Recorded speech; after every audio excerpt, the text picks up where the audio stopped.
buenos días. Son las 6 de la mañana de este jueves 14 de mayo de 2015.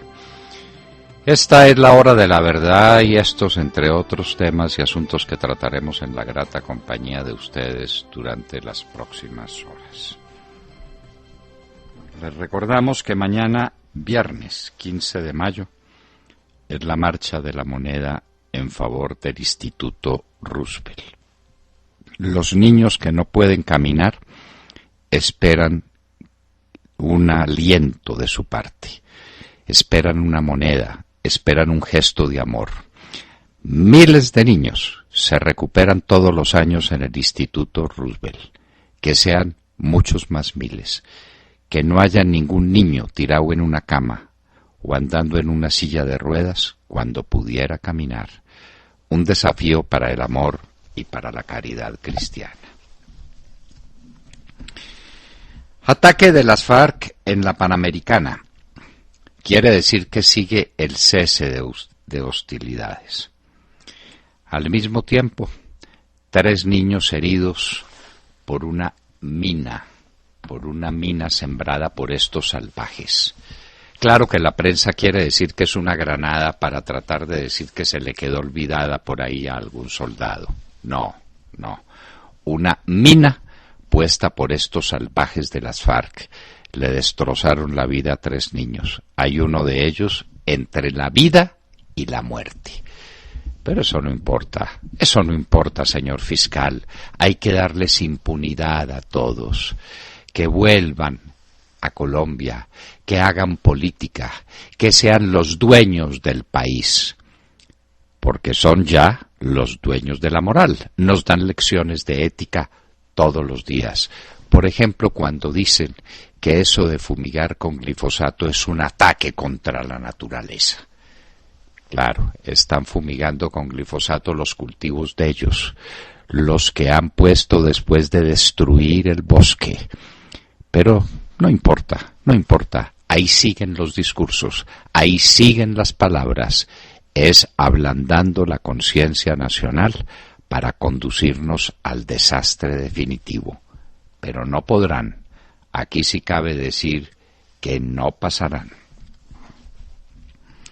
Jaramillo, el inefable Jaramillo, el que nunca nos pudo explicar qué fue lo que estuvo haciendo varios años en Rusia, qué fue lo que estudió y sobre todo qué fue lo que aprendió. Es ahora el que está pidiendo el regreso de Simón Trinidad a la mesa de negociaciones. Es que el panorama no está completo, hacen falta más asesinos ahí en la mesa de negociaciones.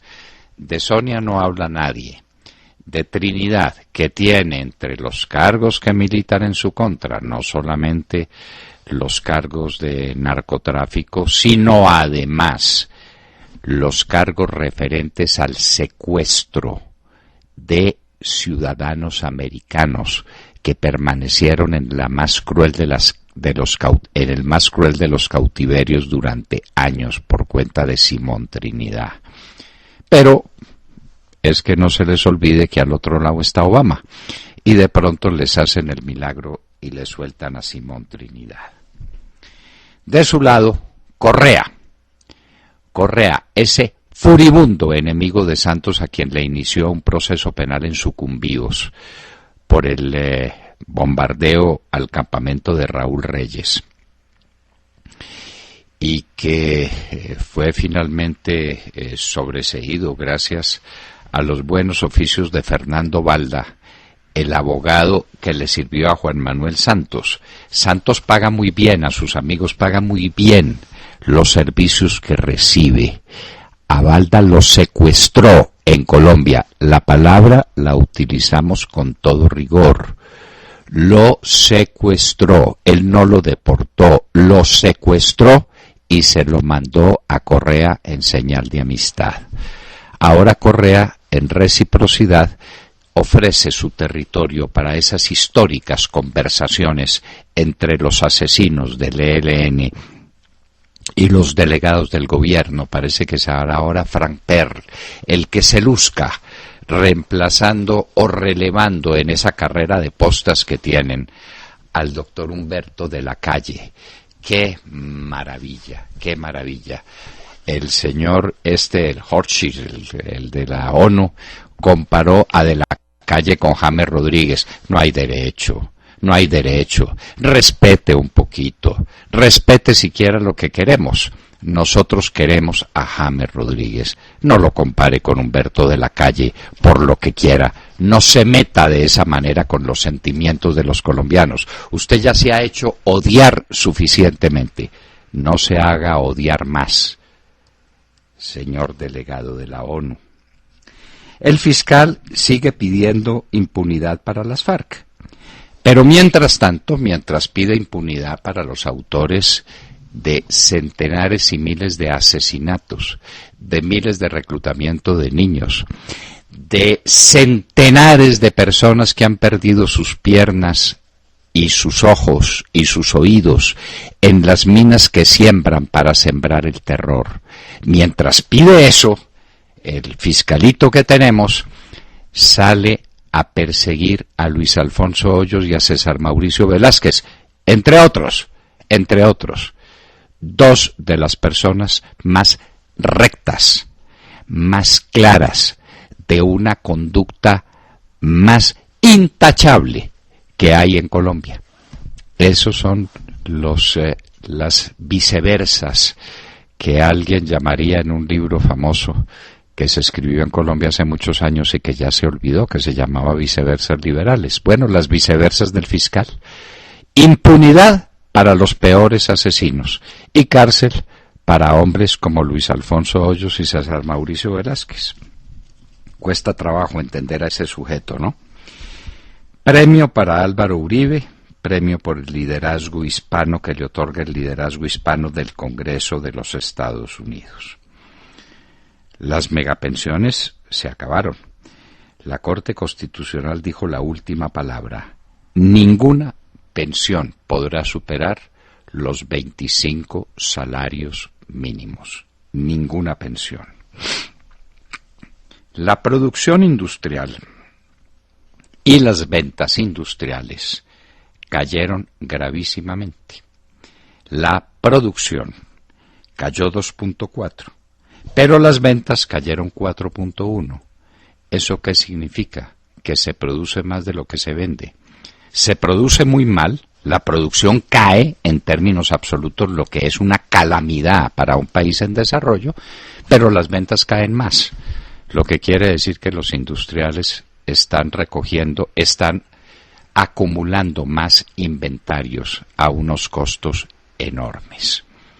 Pero bueno, les queda un consuelo, y es que tienen a Bruce McMaster de presidente de su asociación. Bruce McMaster, recordemos, él mismo que creó esa zona de reserva campesina en el Catatumbo y que lo tiene lleno de coca. Coca que se exporta de contrabando, que se convierte en dólares, los dólares se traen al país, atacan el mercado negro, el dólar se pone barato y a los industriales los arruinan. De manera que Bruce McMaster bien se merece ser presidente de la ANDI. ¿Cómo? Si ha contribuido tan eficazmente a arruinar a los industriales, ¿cómo le pagarían? ¿Cómo demostrarían con él mejor su gratitud? Las ganancias de 2.000 empresas colombianas cayeron un 9.6%. Señores, nadie se ha dado cuenta de que estamos en recesión económica. Se acabó el tiempo feliz, el tiempo de la bonanza petrolera, el tiempo en que rumbaban los millones y que Santos le permitía a Santos decir como nunca antes. Todo era dinero por todas partes, todo malbaratado, todo despilfarrado, todo robado. No dejamos economía para nada. ¡Ay, qué linda aquella fábula! ¿La recuerdan ustedes? La de la hormiguita y la cigarra. Pues bien, fuimos como la cigarra.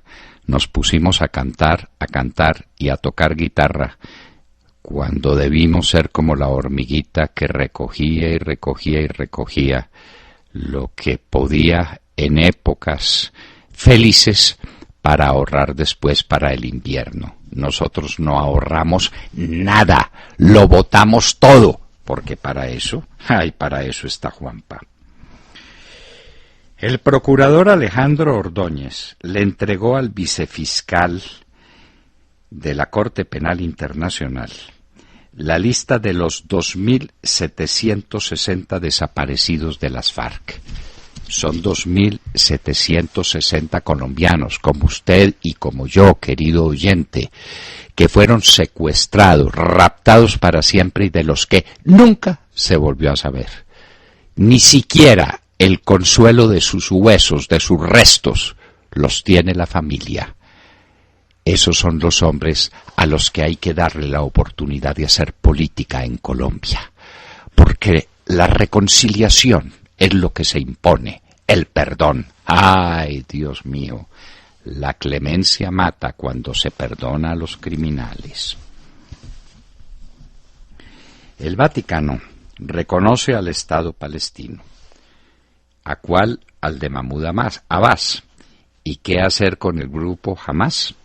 El Papa Francisco no lo dice. Reconoce al Estado palestino, le da una bofetada al Estado de Israel, lo que pues no deja de producir cierto impacto en su contra, y no dice una sola palabra sobre la parte de Palestina dominada por el terrorismo de Hamas. Descarrilamiento de tren en Filadelfia deja 7 muertos y 200 heridos. El tren iba a 160 kilómetros por hora cuando no podía sobrepasar la velocidad de 80 kilómetros. Todo está dicho. Como lo anticipamos en la hora de la verdad ayer, nadie iba a protestar aquí en Colombia por el último de los gravísimos abusos cometidos por Nicolás Maduro contra la prensa libre en Venezuela. Decretó el arraigo judicial a 22 personas de los 3 medios de comunicación que quedaban ejerciendo su libertad empresarial, su libertad de conciencia, su libertad de expresión a través de la prensa venezolana. Hoy el diario El Tiempo, que debiera estar protestando por semejante atrocidad, dedica su editorial a hablar del Transmilenio y de la movilidad en Bogotá. Ay, doctor Pombo, esperaríamos mucho más de usted. Sabemos que la consigna es proteger al nuevo mejor amigo, pero no hasta esos niveles de abyección. No, eso no se puede. Es la libertad de prensa. Usted puede escribir, todavía puede escribir. Claro que prefiera escribir en favor de su pariente político, porque si escribe en contra de él, la cosa se le complica. Pero ¿cómo es posible que no proteste la prensa libre colombiana por esta atrocidad que comete Nicolás Maduro en Venezuela, contra lo que queda de la prensa libre de ese país hermano? 43 personas fueron asesinadas ayer en Pakistán, en Karachi exactamente, por el grupo ISIS, que se estrenó de esta manera en Pakistán. ISIS no había intervenido todavía en Pakistán, ahora intervino con 43 personas asesinadas con una bomba puesta en un autobús. China le prohíbe a los Estados Unidos inmiscuirse en la disputa que tiene con Japón sobre el mar del sur del China. Por supuesto que Obama acepta la prohibición, pero pues ¿cómo iba a ser de otra manera?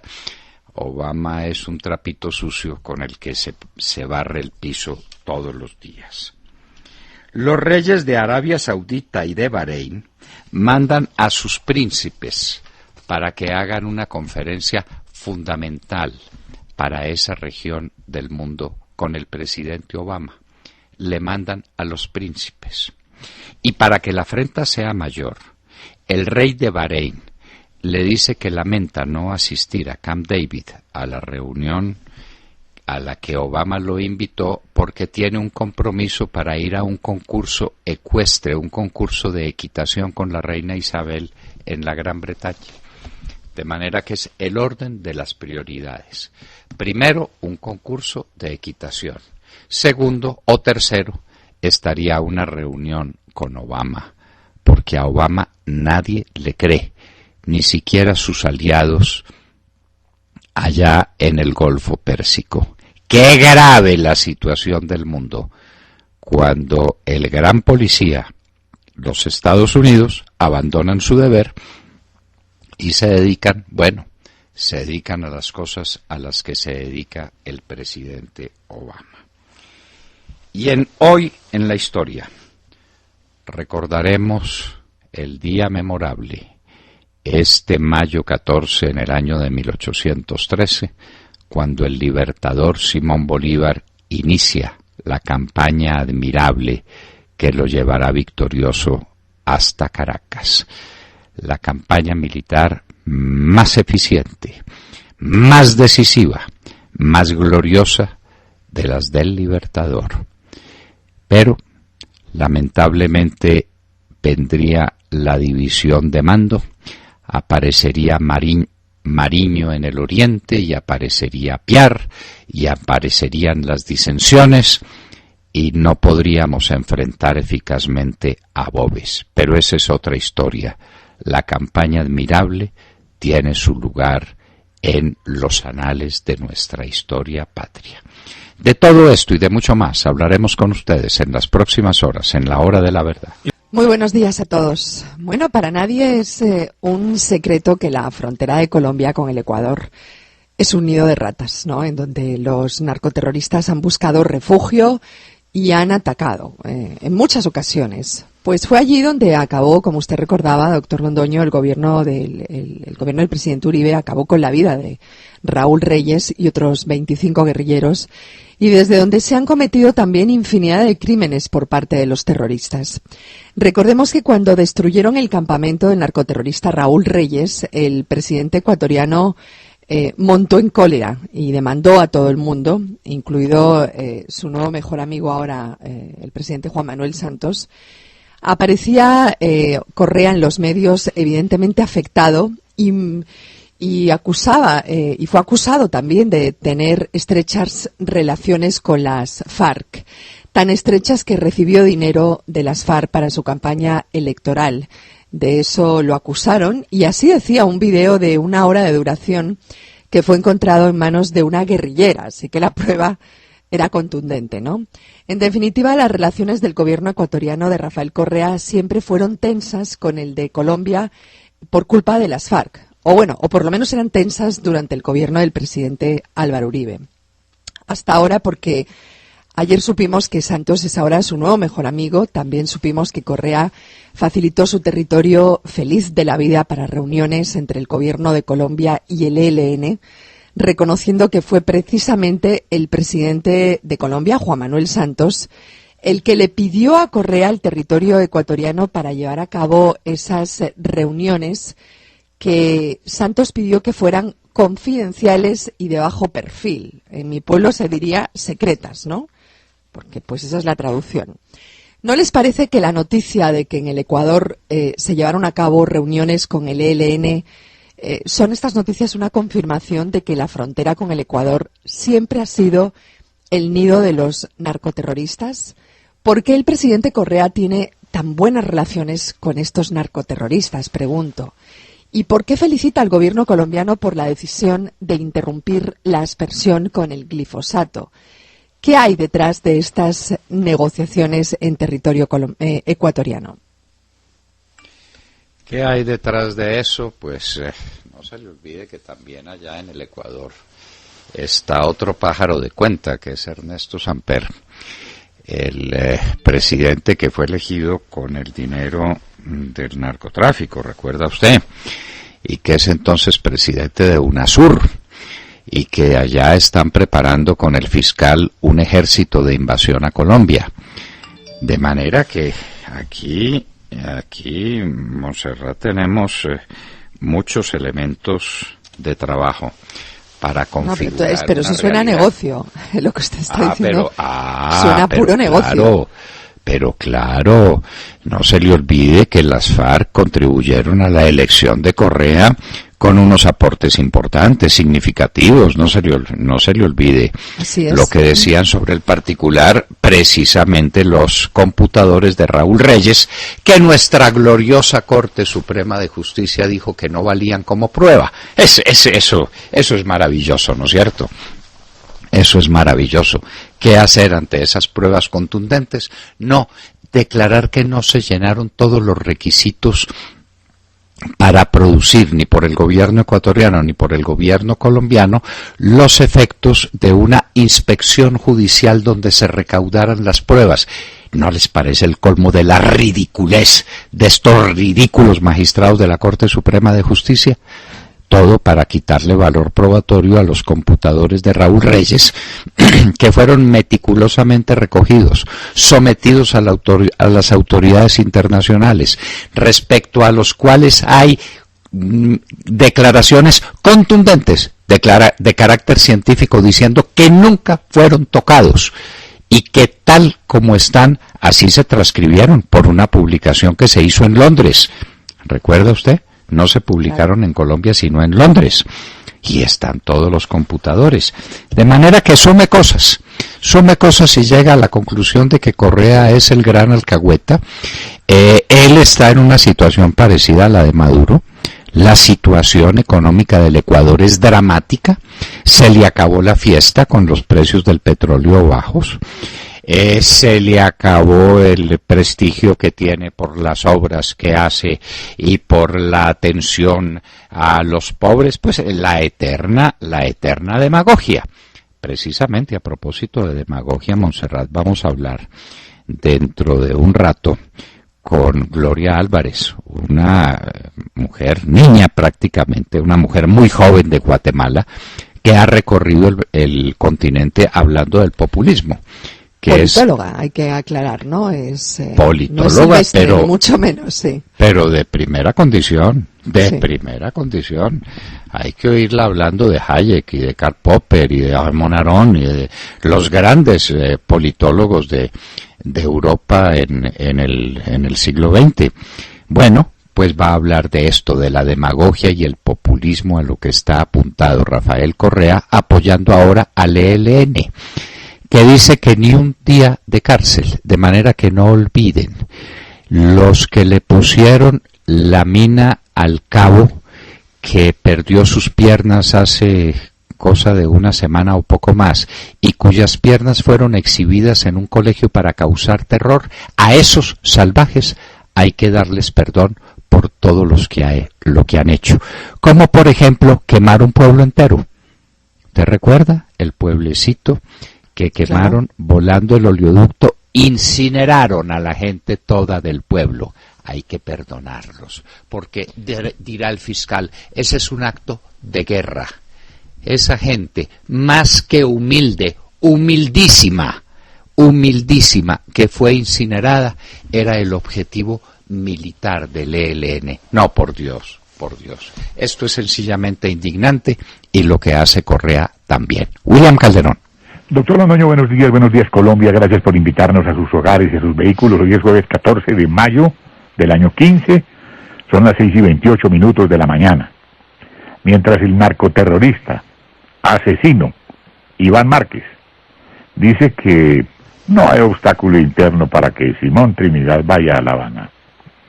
A través de un Twitter, aseguró que la vinculación del extraditado guerrillero alias Simón Trinidad, el mismo que ordenó el asesinato de la cacica, hablamos de la señora del entonces procurador y hoy flamante contralor, quien además tiene demandado el Estado, obviamente por razones económicas. El acuerdo de Bogotá-Washington para que Simón Trinidad se vincule a la mesa de diálogos le daría un gran impulso al proceso de paz, dijo el camarada narcoterrorista de Juanpa. Destacó, además, el mensaje del senador republicano John McCain, quien consideró viable su liberación. Alias Simón el Terrible alias Simón el Terrible, es que me interrumpieron aquí, doctor, qué pena. Sí, quien consideró viable su liberación. También respaldó la declaración del fiscal Montealegre, Linet, quien aseguró que no había obstáculo para que el narcomandante recluido en una cárcel de USA vaya a La Habana. Mientras este pide cárcel para Luis Alfonso Hoyos y anuncia Gallola para Isman Robledo, César Mauricio Velázquez y José Obdulio Gaviria. Pero para Simón Trinidad, la libertad, y remató Márquez, tiene razón el fiscal Montealegre. No hay obstáculo interno para que Simón Trinidad vaya a La Habana. Mientras el Centro Democrático se opone a que el terrorista Trinidad regrese, el nonagenario senador Roberto Gerlain dice que Trinidad podría contribuir al buen ánimo de las deliberaciones sobre la paz en Cuba. O es un militar muy calificado de la guerrilla, pero está privado de la libertad, dijo Gerlain. Roy Leonardo Barreras me dijo lo siguiente, que seguramente no hay mayor diferencia entre Simón Trinidad, Pablo Catatumbo e Iván Márquez. La paz es con todos. Horacio Serpa, ahora el viejito gagá del Congreso, dice que, digan lo que digan, Trinidad es un subversivo y no un narcoterrorista. Angélica Lozano del Partido Verde dice que es razonable, es sensato, que así le caiga al hígado a los opositores al proceso de paz. Pero esto es con los jefes de las FARC. Simón Trinidad es de esas jerarquías. Contrario a lo opinado por los camaradas de la paz. María Fernanda Cabal dice, será para que entregue las cuentas cifradas y las de los paraísos fiscales. Ernesto Macías dijo, el mundo al revés. Aquí en Colombia celebran la reunión de Timochenko y Gavino y ordenan a la Interpol capturar a los amigos de Álvaro Uribe. Doctor Londoño, lo dije por estos micrófonos hace 1 año y medio. Juanpa va por Simón Trinidad para que salve a Colombia. Y el contralor Maya Villazón no dice ni una palabra. ¡Qué sinvergüenza, qué bellaco! Sí, le asesinan la esposa y ahora pide que el asesino participe en los diálogos de paz. Pero eso sí, él demanda a la nación para que le pague los perjuicios morales sufridos por ese crimen atroz. Entonces, tenemos que seguirle la pista a ese proceso de Maya Villazón contra la nación, William. Yo creo que eso de pronto ya concluyó y de pronto ya le giraron el cheque a Maya. Hay que estar pendientes de eso. Simón Trinidad, el peor secuestrador que ha tenido el país, un asesino contumaz, entre otras, asesino de la cacica, la esposa del contralor, que ahora por lo menos con el silencio otorga, el que calla otorga, de manera que le traigan al asesino de su esposa, que se lo traigan aquí a hacer política le parece muy bien, con tal de pagarle bien a Santos el favor que le hizo para elegirlo Contralor General de la República, donde está aprendiendo, ya me parece que va en la tabla del 7, está aprendiendo las tablas de multiplicar, le falta la del 8 y la del 9, para que se ocupe de la economía colombiana. Bueno, en fin, esas son cosas. Simón Trinidad, pedido entre otros por Sergio Jaramillo, que es el primero que hay que citar en esto, ¿no? Sergio Jaramillo hablando en su perfecto inglés, diciendo que definitivamente sí es necesario Simón Trinidad para los diálogos de La Habana, si hay que reunirlos a todos. En ese convite de asesinos solamente faltan Simón Trinidad y el Paisa. A propósito del Paisa, ¿qué pasa con él? ¿Dónde anda? ¿O sería que sí cayó en el bombardeo como nos han asegurado varios? Ángel Henao. Doctor Londoño, bueno, hoy en las noticias internacionales vamos a hablar de Norcorea, y es que esta semana se ha hablado mucho de la ejecución del ministro de Defensa, a quien se acusaba de traición por simplemente dormirse en un evento en presencia del dictador Kim Jong-un. Este ministro se suma a la muerte de otras 19 personas en similares circunstancias desde principios de este año. Y según los servicios de inteligencia de Corea del Sur, para afirmarse en el poder en poco más de 3 años, Kim Jong-un ha ordenado la muerte de cerca de 70 altos funcionarios. El dictador norcoreano ordenó las ejecuciones de esos funcionarios del régimen por expresar opiniones diferentes a la suya. Este régimen oculta con extremo hermetismo todo lo que ocurre en sus altas esferas, por lo que prácticamente toda la información que tenemos procede de la inteligencia y de los medios surcoreanos, cuyas fuentes son imposibles de verificar. Pero este hermetismo ha causado que el dictador y lo que sucede en este país se convierta casi en un mito. Sin embargo, no es un mito que millones de personas sufren formas extremas de represión y de violaciones de casi todo el espectro de los derechos humanos en Corea del Norte. En enero de 2013, la ONU dio la voz de alarma y señaló que en el país se vive una de las peores situaciones del mundo en materia de derechos humanos. Sin embargo, esta situación de muertes y de conflicto en Norcorea pone en riesgo la supervivencia del régimen. Ya muchos analistas internacionales han insistido en que la situación es bastante volátil en estos momentos para el dictador y que esto podría hacer que en los próximos años, incluso el siguiente año, su caída sea inminente. Por el momento puede que no colapse el país, pero la comunidad internacional tendrá que pensar en un plan de contingencia para la península coreana, ya que este colapso podrá tener consecuencias aterradoras y subrayamos la importancia de la comunidad internacional debe estar preparada para el fin de la dinastía Kim. Norcorea es uno de los vestigios del comunismo internacional y el conflicto entre las dos Coreas, norte y sur, es uno de los últimos rezagos de la Guerra Fría. La eterna disputa entre los dos sistemas económicos se vive hoy en el paralelo 38. Desde luego, el paralelo que fue definitivo en la guerra de Corea del Sur. Pero ahí usted tiene clarísimamente los efectos de lo que es, por un lado, el liberalismo, capitalismo, y por el otro lado, el socialismo. En Corea del Norte la gente se muere literalmente de hambre, de hambre. No tienen sino ejército y bombas. Corea del Sur es una de las naciones más avanzadas del mundo. En Corea del Sur no hay pobreza. En Corea del Sur hay unos niveles tecnológicos de los más altos del mundo. Corea del Sur es uno de los mayores exportadores de bienes industriales a cualquier región de la Tierra.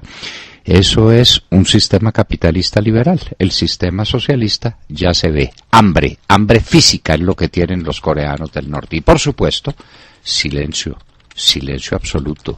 El que habla se muere, y no de cualquier modo. No se le olvide que a la gente la tiran a los perros feroces para que los devoren. Hay que darles de comer a los perros. ¡Qué horror! Ese es el sistema socialista capitalista del que nos hablará ahora Gloria Álvarez, esta niña guatemalteca que está con nosotros y que es nuestra invitada especial.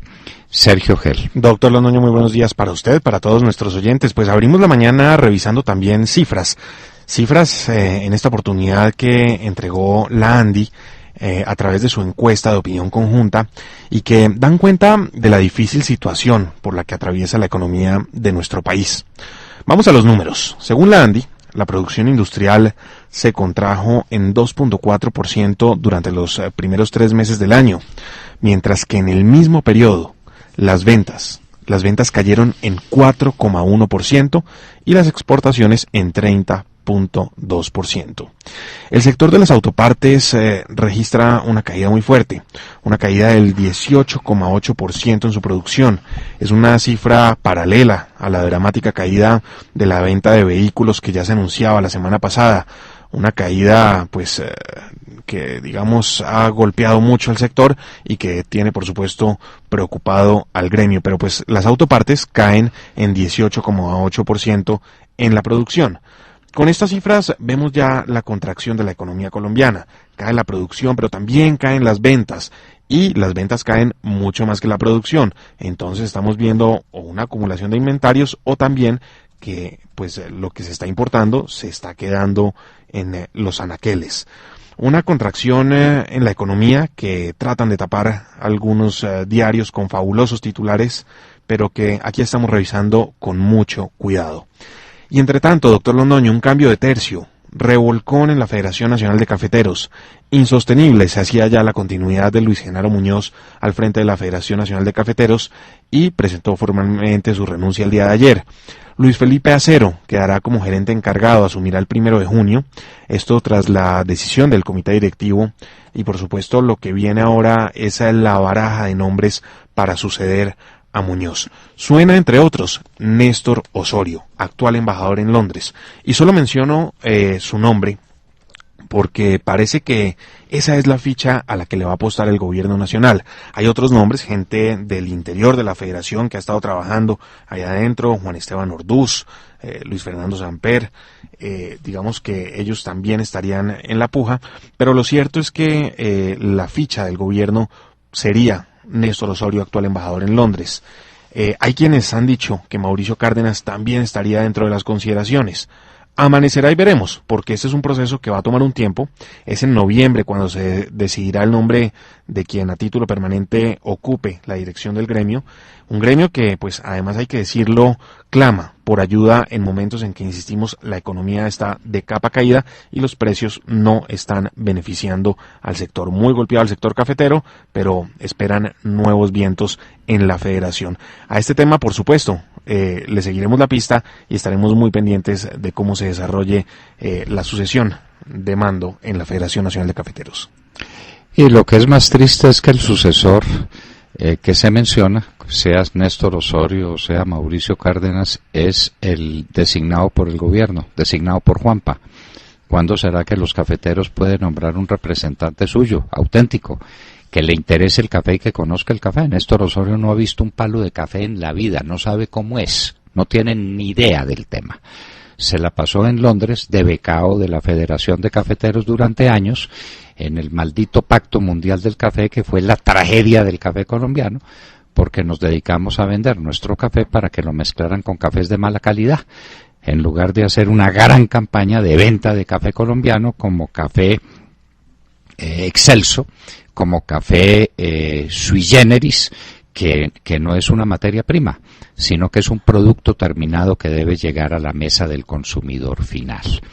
Bueno, pero esas son las cosas que pasan en Colombia. Claro que Juanpa estará ya con las antenas pues puestas y con todo resuelto para encontrar otro servidor suyo, porque Luis Genaro Muñoz no era gerente de la Federación de Cafeteros, era un empleado de Juan Manuel Santos en la Federación de Cafeteros, que es muy otra cosa.